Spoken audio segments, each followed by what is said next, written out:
সরকারের কারণে বাংলাদেশ ভারতের কাছে পুরোপুরি জিম্মি হয়ে গেছে বলে মন্তব্য করেছেন বিএনপি মহাসচিব মির্জা ফখরুল ইসলাম আলমগীর।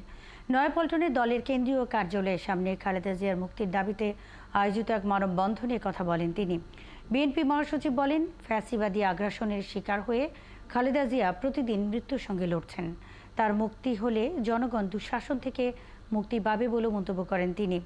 বিএনপি চেয়ারপারসনের মুক্তির আন্দোলন সারা দেশে ছড়িয়ে দেওয়ারও আহ্বান জানান তিনি। এদিকে প্রতিদিন ভারত সীমান্তে বাংলাদেশিদের হত্যা করা হলেও এ নিয়ে প্রধানমন্ত্রী কোনো কথা বলেন না বলে অভিযোগ করেন ফখরুল।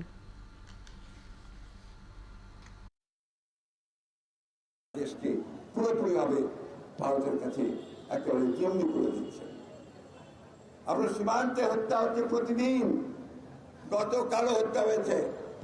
এই বিষয়ে একটা কথা আপনারা বলেন নাই এই সফরে।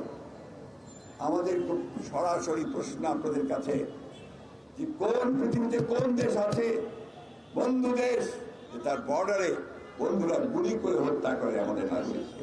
এখন জন্ম সনদ দিয়ে খোলো বিকাশ স্টুডেন্ট অ্যাকাউন্ট। নিজের বিকাশ নিজে কর।